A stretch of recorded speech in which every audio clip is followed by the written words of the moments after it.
പ്രവാസ ലോകത്തെ വാർത്തകളും വിശേഷങ്ങളും അതുപോലെ മാറി മാറി വരുന്ന നിയമങ്ങളും നേരത്തെ അറിയാൻ ഈ ചാനൽ സബ്സ്ക്രൈബ് ചെയ്യൂ. അടുത്തുള്ള ബെല്ലൈക്കൺ എനേബിൾ ചെയ്യാൻ മറക്കേണ്ട. നമസ്കാരം, ഒമാൻ വാർത്തകളിലേക്ക് സ്വാഗതം. ഇന്ന് മാർച്ച് 5 പ്രധാന വാർത്തകൾ. അണ്ടർ-19 ലോകകപ്പ് യോഗ്യതാ മത്സരത്തിലെ ഫൈനൽ പോരാട്ടത്തിന് ഒമാൻ ഇന്നിറങ്ങും. പുലർച്ചെ 6:30 മുതൽ ബാങ്കോക്കിലെ ത്രെഡ് തായ് ഗ്രൗണ്ടിലാണ് മത്സരം. ഏറെ പ്രതീക്ഷയോടെയാണ് ഒമാന്റെ കൗമാരപ്പട ഇന്ന് കളത്തിലിറങ്ങുന്നത്. തെക്കൻ ഷർക്കിയ ഗവർണറേറ്റിലെ സൂർ വിലായത്തിൽ നിരവധി കടകളിൽ മോഷണം. 5 മോഷണ കേസുകളാണ് കഴിഞ്ഞ ദിവസങ്ങളിൽ റിപ്പോർട്ട് ചെയ്യപ്പെട്ടത്. മോഷണവുമായി ബന്ധപ്പെട്ട് 4 പേരെ ഷർക്കിയ പോലീസ് കമാൻഡ് അറസ്റ്റ് ചെയ്തതായും പ്രതികൾക്കെതിരെ നിയമ നടപടികൾ സ്വീകരിച്ചതായും ROP അറിയിച്ചു.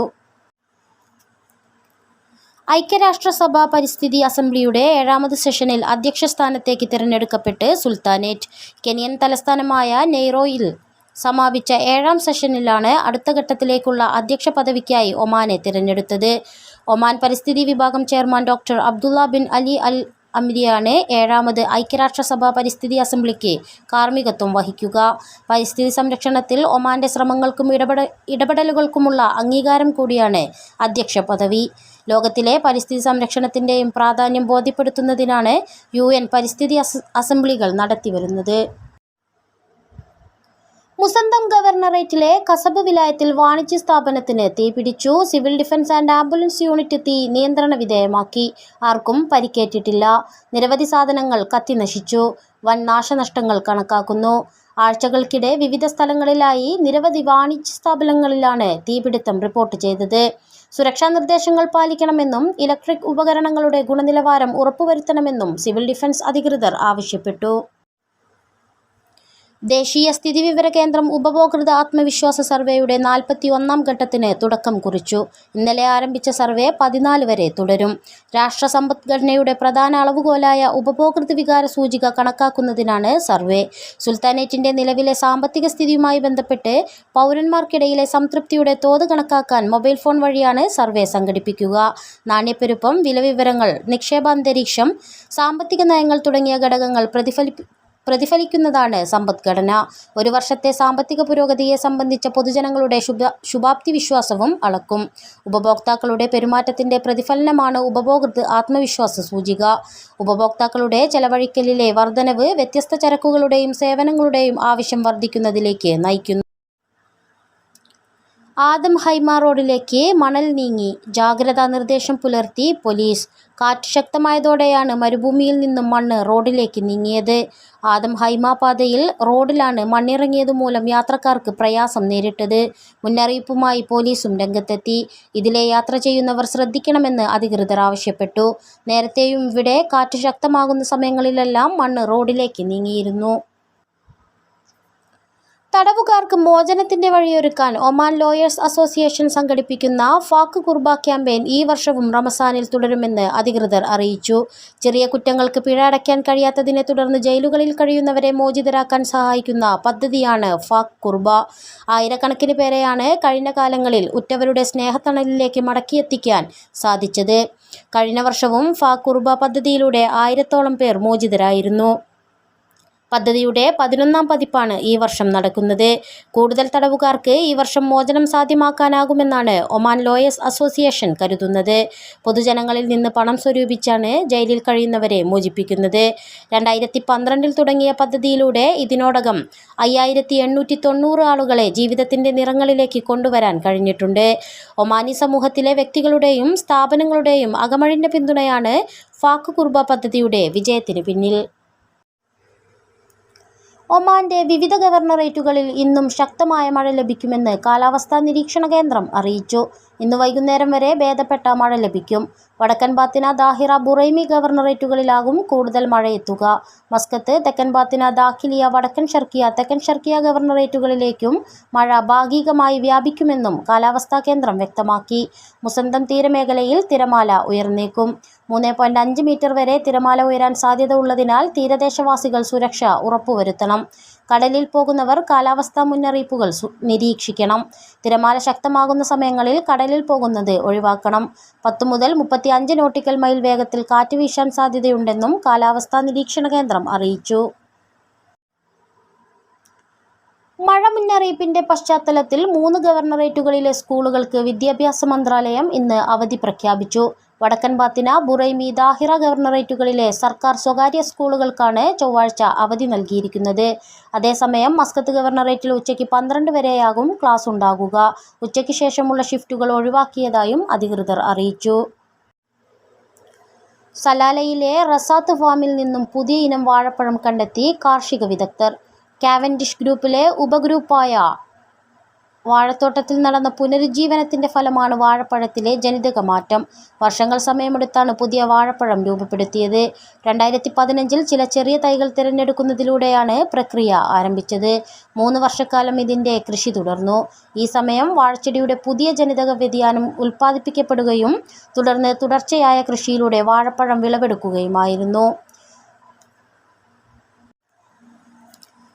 മസ്കത്തിലെയും പരിസരങ്ങളിലെയും 7 ഇന്ത്യൻ സ്കൂളുകളിലേക്കുള്ള പ്രവേശന നറുക്കെടുപ്പ് പൂർത്തിയായി. അപേക്ഷിച്ച മുഴുവൻ വിദ്യാർത്ഥികൾക്കും പ്രവേശനം ലഭിച്ചതായി Indian school board chairman doctor Sivakumar Manickam അറിയിച്ചു.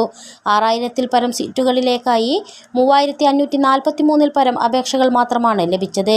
അപേക്ഷ നൽകിയ കുട്ടികളുടെ രക്ഷിതാക്കൾ ബോർഡിൽ നിന്നും ഇത് സംബന്ധിച്ച് സന്ദേശം ലഭിച്ചു.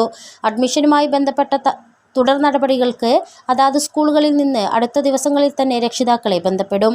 ഏപ്രിൽ ആദ്യവാരത്തോടെയാണ് പുതിയ അധ്യയന വർഷം ക്ലാസ് ആരംഭിക്കുക. ആവശ്യമായ രേഖകളും ഫീസും അതിന് മുന്നോടിയായി നേരിട്ട് സ്കൂളിൽ എത്തിക്കുകയും അഡ്മിഷൻ നടപടികൾ പൂർത്തിയാക്കുകയും വേണം.